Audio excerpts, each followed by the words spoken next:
A warm welcome to today's talk, Thursday the 20th of July. Now, I'm going to be looking at terminal events following a particular injection on today's video. Now, I wasn't going to do this, but the words of youth came to my mind, written by the Nobel laureate himself, and I think it's just necessary to be as upfront about this as possible. And if I don't see you for a while, thank you for watching recently. Let's look at some pictures to start us off first of all. This is from a composite study of those that are no longer with us after a certain injection. So here we have a patient here. Now this is the spike protein that's shown up here in orange. This is in the heart tissue of patients that are sadly no longer with us, and we see it there again. And that is the spike protein, and it's got a very strong temporal correlation with the injection, as we'll see. And here's another one here. Again, we see the orangey colour in the heart muscle where there's not supposed to be any.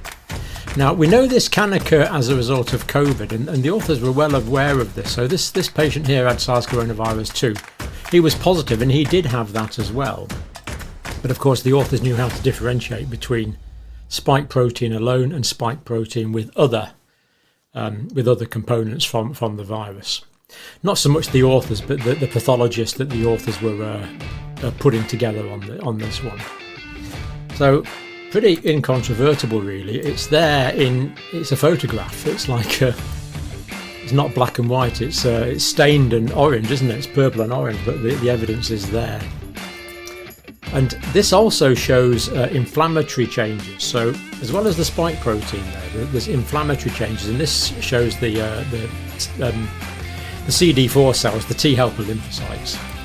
And we see these here. Now again, these are in myocardial tissue, in the heart tissue of people that are no longer with us. And these brownish orangey blobs simply should not be there. There is no place, these inflammatory cells should simply not be there. Yet they are in these three specimens. This is pretty strong evidence. It's post-mortem evidence. It's about the strongest you can get. So the idea is that this damages part of the heart. Here we see the wall of the left ventricle, the wall of the right ventricle. And if the wall of the heart is damaged, then what happens is it becomes electrically unstable and can start giving off hundreds of electrical impulses. The heart muscle tries to contract with these, but it can't, and you end up with a rapid, uncoordinated contraction.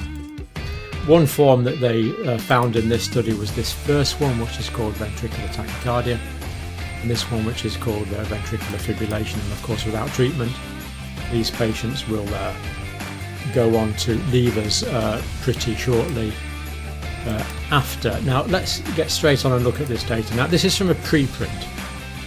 So this hasn't been peer reviewed, but it's been reviewed by senior doctors and pathologists. And I've read it, and it's actually a pretty good study. It uses standard methodology to collect the data. So let's look at it now and see what happens. So autopsy, post-mortem, exactly the same thing. Proven COVID vaccine-induced myocarditis. Now the authors say, do check it out for yourself, download the PDF, it's all there.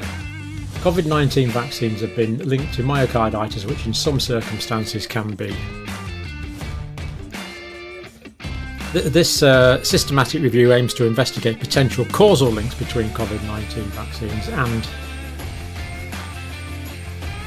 from myocarditis using post-mortem or autopsy analysis. I just have to plug my camera in, there we go.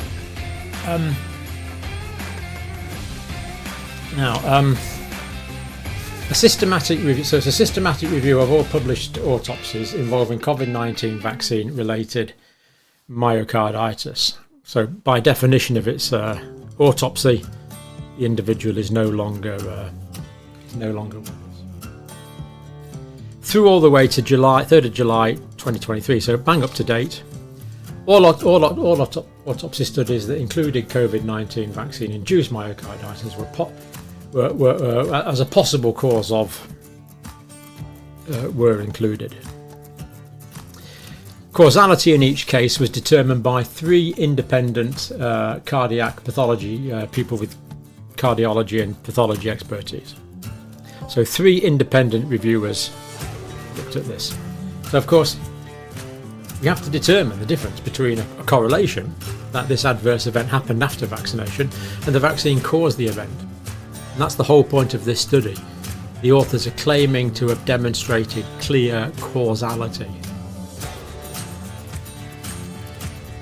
That's what makes this study quite profound. So the initial identified quite a lot of studies, but after screening the inclusion and exclusion criteria, 14 papers, 28 autopsies. Now this might not sound many, but of course most are simply not recorded.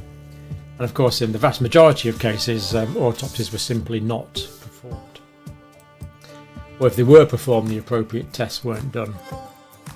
So the cardiovascular system was the only system involved in 26 of these cases. 2 other cases involved multisystem inflammatory disease, where many organs were involved. So that was the graphic there. This section here is only cardiac. This section here is cardiac and other organs involved. The rest, the larger proportion, is only cardiac, only the heart involved. So it seems that for some reason the heart is being targeted particularly, or of course the patients that came into this sample group, remember these are patients that are no longer with us, they're the ones that were affected by the heart, because if you have a bit of kidney disease or a bit of liver disease, hopefully you'll remain with us for quite some time after that, and we can treat that. But if it was the heart, it can stop really quite quickly.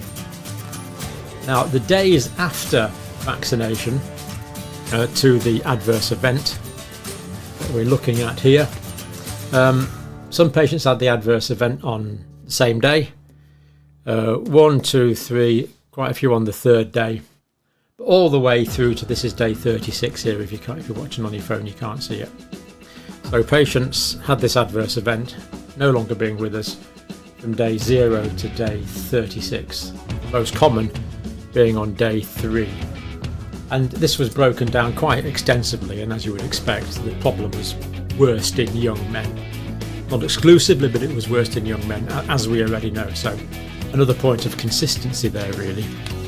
We established that all 28 adverse events were causally linked to COVID-19 vaccination by independent adjudication. In other words, the adverse event was caused by the vaccine. Their conclusion, that there's a temporal relationship, internal and external consistency, that this is the case. Now, individuals no longer with us with known COVID vaccine-induced myocarditis. So they looked at the that's completely spelled wrong. It should be pathophysiological mechanisms. I wrote a book on that. I should know how it's spelled. It's available for free download if you want to avail yourself. I'll put the link. Pathophysiology. So pathophysiological mechanisms made sense. Related excess deaths made sense. Complemented with autopsy findings, again it was consistent. There was independent adjudication.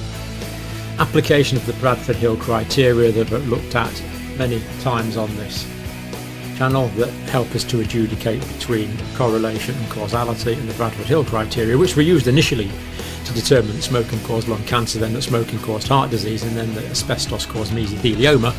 That these are well tried and tested criteria were fulfilled in these cases.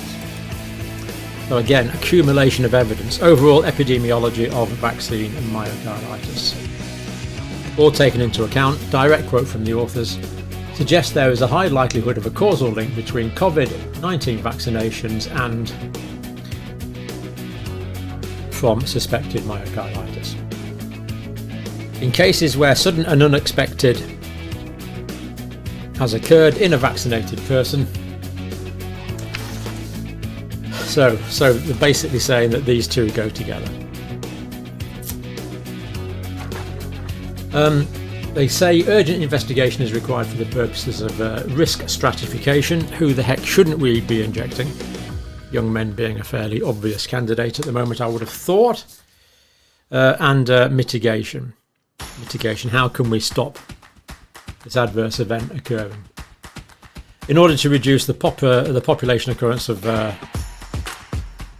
unfortunate COVID-19 vaccine-induced myocarditis. Most cases had symptoms consistent with myocarditis prior to chest pain, effort intolerance, for example. Choi et al., for example, 22-year-old man from Korea. Autopsy showed intense inflammation and destruction of cardiac tissue, including the conducting system.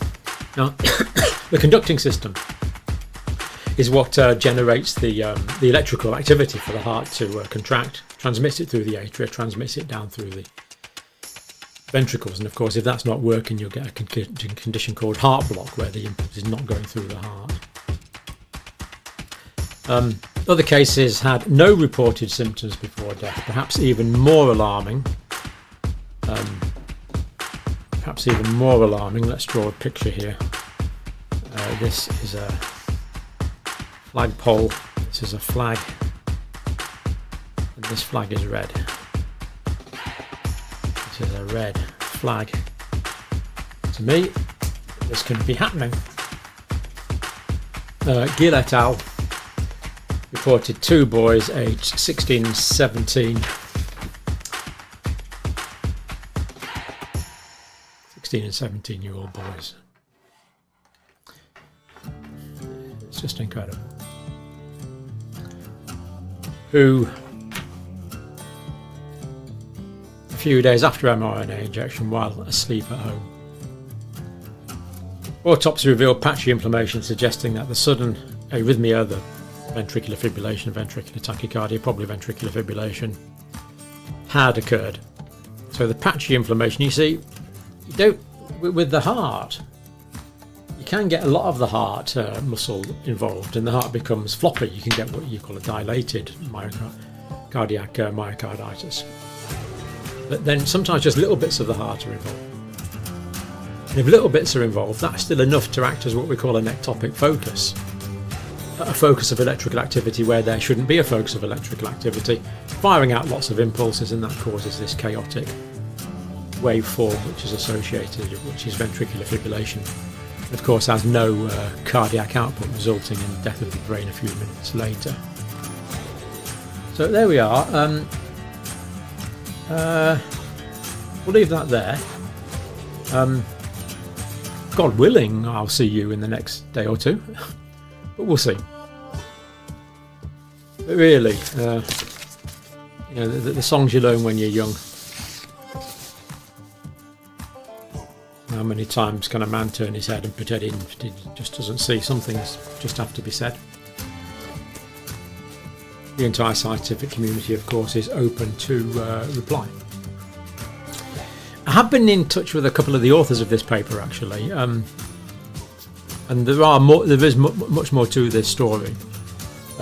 Some of their work had been on other preprint servers and later retracted, for example. So more to come on this story if I can communicate with you in future. If I can't, thank you for watching today, and thank you for the time.